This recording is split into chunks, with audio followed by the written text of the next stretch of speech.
Okay, so friends, family, countrymen, where we are now, we have reached now the last in our series, What Do We Believe? The new heaven and the new earth.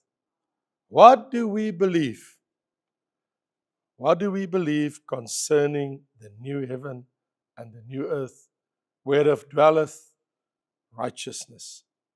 So we knew from scripture already that at the end of the millennium, the devil will be loosened from prison, the bottomless pit.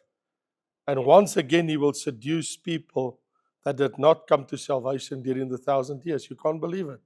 I mean, when Jesus comes for the second coming at the end of the 7-year tribulation, the devil is cast in a bottomless pit in the abyss, and it's locked up.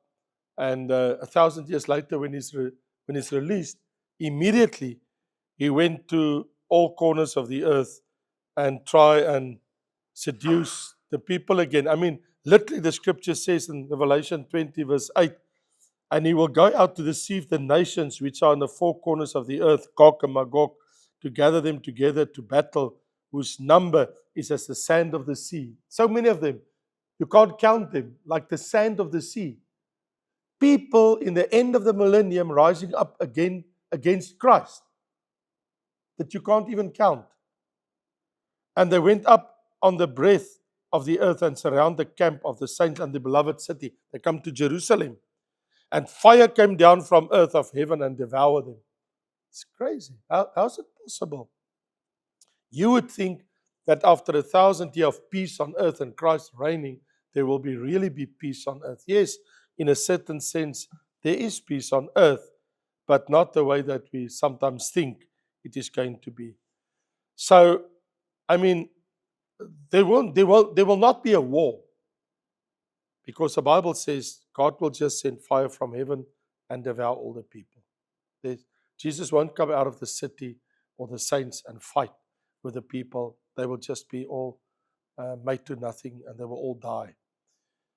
Now, of course, after this, now the question is, what now? Because the moment that happened, we read there was a great white throne judgment. And that we saw last week when we discussed that.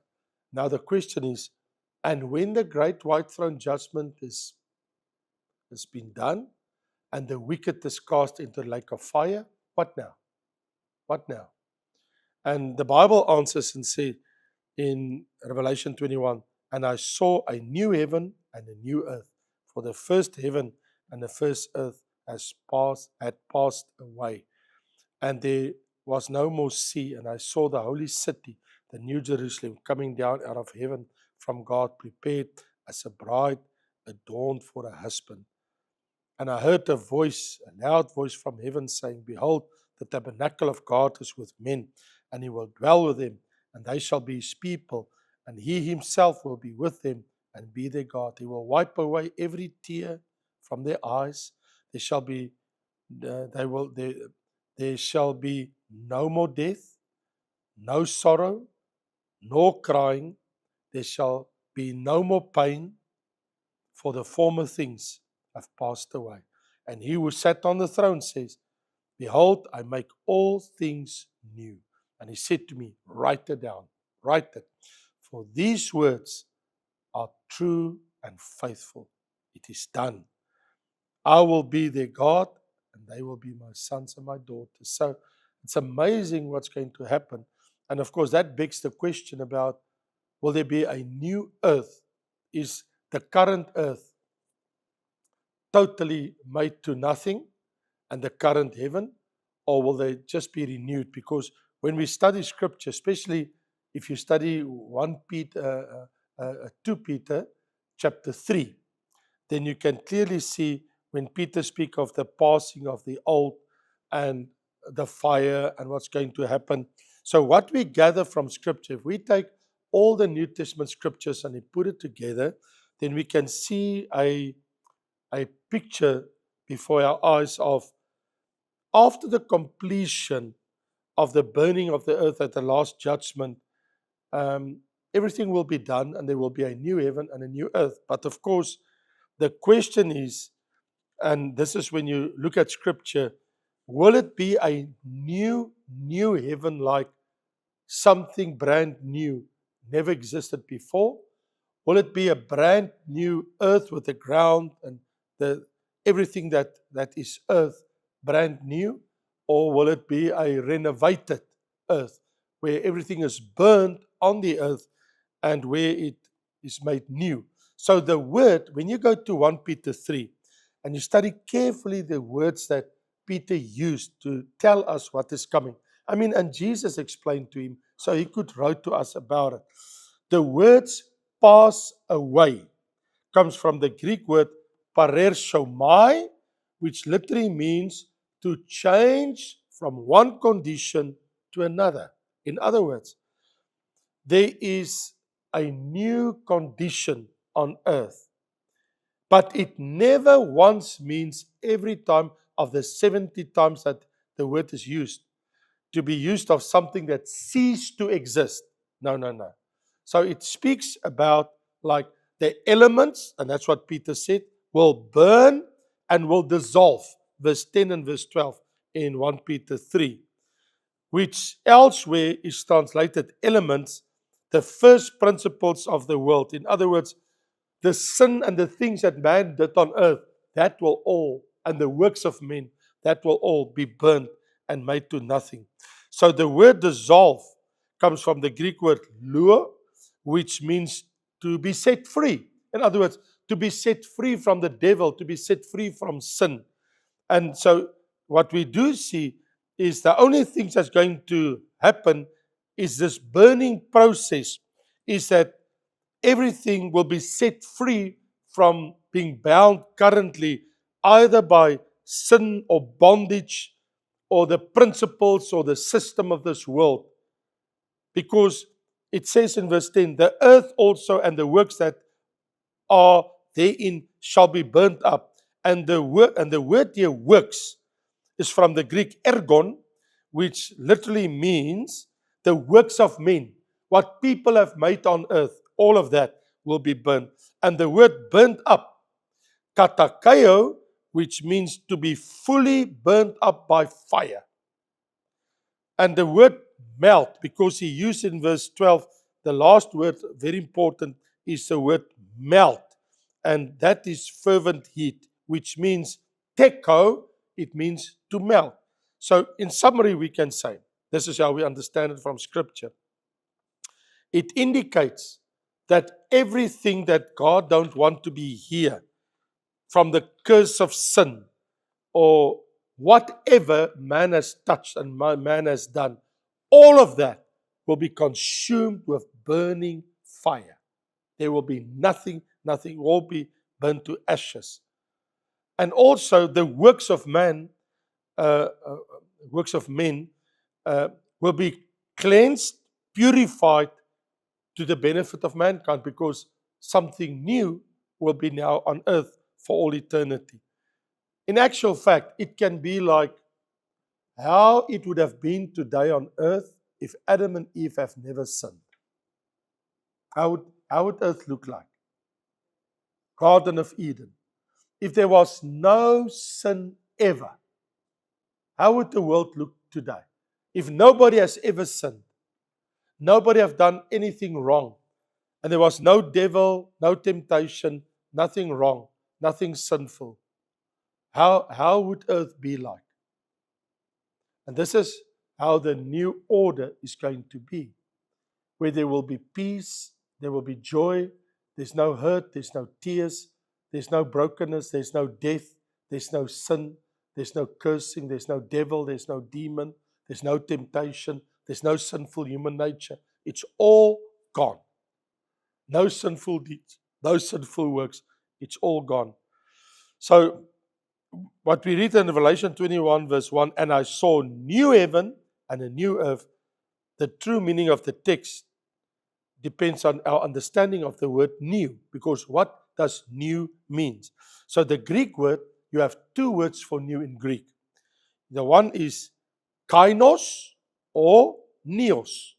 So kainos means renewed or new with special reference to freshness of character.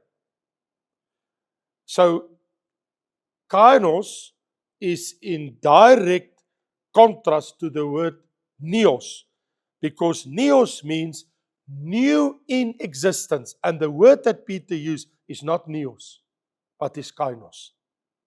Thus, what we do understand in the expression, I saw a new heaven and a new earth, it means that the present heaven and the present earth will be made new, totally new in character, losing it from the curse of sin so that it can be what God wants it to be for all eternity. So there's a coming of a new order.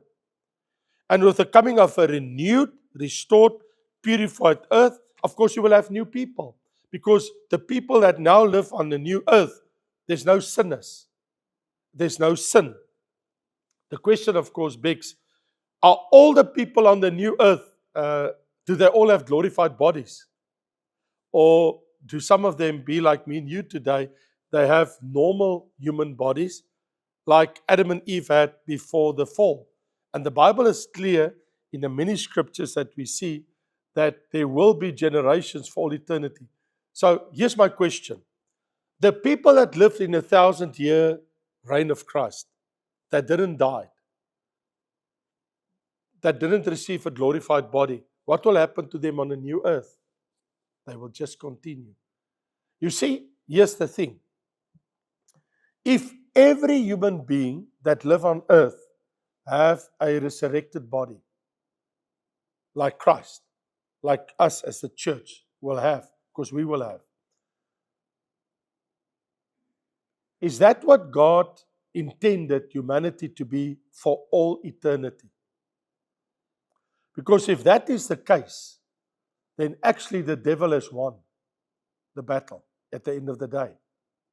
Because it means that he got it right, that God had to change internally the structure of human beings. They are not like Adam and Eve, and it can't be. So let me ask you this question. If Adam and Eve have never ever sinned, and the generations coming from them have never ever sinned, would they still be alive today? Of course. Because death is the result of sin. What did the Lord say to Adam? The day that you eat of the tree that I told you not to eat, you will surely die. Okay? Now, if he did not eat of that tree to this day, what would happen? He would still be around 6,000 years later. So, there's people that will live through all eternity with their normal human bodies. That is why when you read in Revelation chapter 21, we read this amazing word from the Lord from verse 24. And the nations of those who are saved, that lives outside the New Jerusalem, shall come to walk in its light. And the kings of the earth, they don't live in Jerusalem, bring their glory and honor into it. And the gates shall not be shut at all by day. There shall be no night there. And they shall bring the glory and honor of the nations into it. But there shall be no means enter anything that's defiled or causes any abomination or a lie, but only those who are written in the book of the Lamb, of the book of life. In other words, the nations that are saved, these nations that we've just read, we accept that's nations that are saved during the millennium reign of Christ, because otherwise they would have died in the 7-year tribulation. So these people that never died, they were born in the 1,000-year reign of Christ, and they were saved. And now what must happen to them? They continue for all eternity. They cannot receive a glorified body because they didn't die. So what we see here, the question whether these nations come out of the millennium or be glorified, or whether they will have power, it is like they will be like Adam and Eve before sin entered the world. That is how God intended man to be. Because who are the people that we will reign over for eternity? Is glorified people going to reign over glorified body people? I reign over you and you reign over him, and you reign over that one, and you reign over that one. So you are over the one next to you, and you are over the one next to you, over the one that's behind you. Are we reigning over each other? No. Kings and priests and those that have glorified bodies will reign over the nations of the earth. And it will be people with normal bodies like me and you today. They can't die. There's no sin. There's no devil. There's no curse. So, being the recipients of righteousness of God, they would not be able to sin, but they will be able to procreate and fill the earth. So the fall of man, what actually happened in the Garden of Eden, it only delayed the purpose of God, because God actually gained something. Now we have people that have glorified bodies like his son, and we have people with normal bodies. So God has two groups of people for all eternity. You have people with glorified bodies, and they can go between the stars and the heavens, heaven and earth, and many places where God sent us because we have glorified bodies. People that have normal bodies on earth, they can only stay on earth. They can go nowhere else except where God placed them. So at the end of the day, the Bible is very clear when you look at the scripture in Genesis 9:12, Genesis 13:15, 15 verse 17, Isaiah 51:8, Ezekiel 37 verse 24 to 28, and Joel 3 verse 20, that there will be generations of people for all eternity on earth, forever and ever. It will never stop. And this will be the people. So every time the Bible used this word of the generations, it describes people that will be on earth for all eternity. So we can conclude there will be natural people living on earth, and there will be people with glorified bodies. In other words, natural people will inhabit the earth, and they will be no longer in a position to sin. There is no devil, there's no curse, and they can procreate for all eternity, just as God intended Adam and Eve to be and to do from the very beginning. God is going to let the clock start again and continue as God wanted it to be. So only those things that will not be renewed by the beginning of the millennium, they will be purified, as we see Peter explain to us. So in the new order, in the new heaven and the new earth, we will have glorified bodies, but then there will be people on earth that have natural bodies. But we as a bride of Christ, as a wife of Christ, we will have, our bodies will be the same as the glorified Lord Jesus Christ. So I am so thankful that I was born in this time, because if I was born in the 1000th year, it would be different for all eternity. So I'm so thankful that we live in this time. But they, of course, they see Christ. But we live by faith. But they will live by what they see. God bless. Thanks for coming, and may the Lord be with you. And yes, surely, we believe that Jesus Christ is the living Son of God. He died for our sins. He was buried. And on the third day, he rose from the dead. God bless. Thank you so much.